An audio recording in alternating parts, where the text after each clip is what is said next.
semuanya, selamat datang di podcast Suara Bangsa Satu Bahasa. Kita kali ini bareng aku, Nazwa. Dan aku, Kansa. Hari ini kita bakal ngobrol santai tapi bermakna banget, yaitu tentang Pancasila. Oh iya, Sa, hari ini kita kedatangan narasumber yang spesial banget loh, Sa. Emang siapa sih, Wak? Kayaknya spesial banget tuh.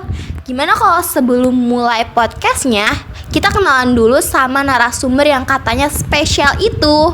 Boleh banget, Wak. Ada siapa aja sih? Halo semuanya, aku Gina dan teman-teman aku ada aku Fitri, aku Nasya, dan aku Amabel. Kita semua bakal jadi narasumber di podcast Suara Bangsa Satu Bahasa hari ini loh. Jadi guys, hari ini tuh kita bakal ngebahas tentang Pancasila. Wah, topik berat nih, tapi tenang aja, kita bahasnya gak bakal kaku kok. Iya dong, soalnya Pancasila itu bukan cuma hafalan, tapi paduan hidup kita sebagai bangsa Indonesia. Setuju banget Nasya. Jadi, yuk kita mulai dari yang pertama. Jadi gini guys, Pancasila tuh kayak kompas buat bangsa Indonesia. Dia ngarahin kita biar negara ini tetap satu, adil, dan beradab. Bener banget tuh Bel, aku setuju sama kamu. Bayangin aja, Indonesia tuh beragam banget dari suku, bahasa, sampai agama. Nah, Pancasila yang nyatuin semuanya biar enggak saling tabrakan. Iya, contohnya sila pertama, ketuhanan yang Maha Esa. Itu ngajarin kita buat saling menghargai keyakinan orang lain. Dan sila ketiga, persatuan Indonesia juga penting banget loh. Di zaman sekarang ini, kadang media sosial bisa bikin orang gampang berpecah belah. Tapi kalau ingat Pancasila, seharusnya kita tetap solid walaupun beda pendapat. Jadi bisa dibilang tanpa Pancasila, Indonesia mungkin gak bakal bisa sekuat ini ya.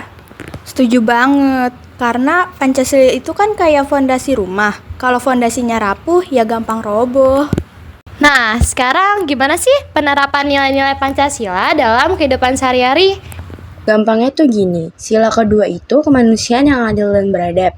Bisa kita terapkan dengan saling bantu, nggak ngejek orang lain, dan nggak ngebeda-bedain teman.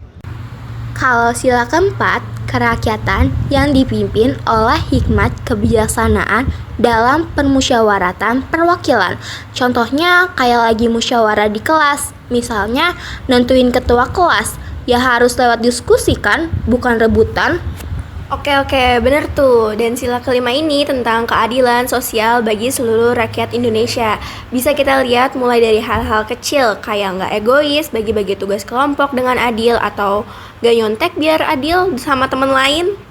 Kadang orang mikir nilai-nilai Pancasila tuh cuma teori, padahal bisa banget kita praktekin tiap hari. Betul banget, Fit.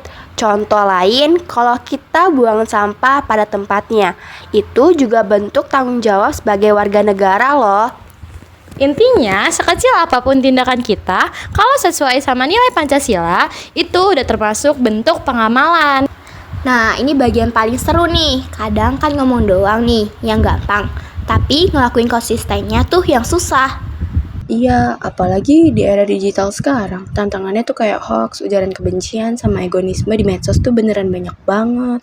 Oke, bener banget nih kata Abel. Jadi strategi kita harus mulai dari diri sendiri dulu. Kayak bijak dalam ngomong atau posting sesuatu di media sosial. Selain itu, pendidikan karakter juga penting banget. Sekolah dan keluarga harus kerjasama buat tanam nilai-nilai Pancasila dari kecil. Terus lingkungan juga berpengaruh loh.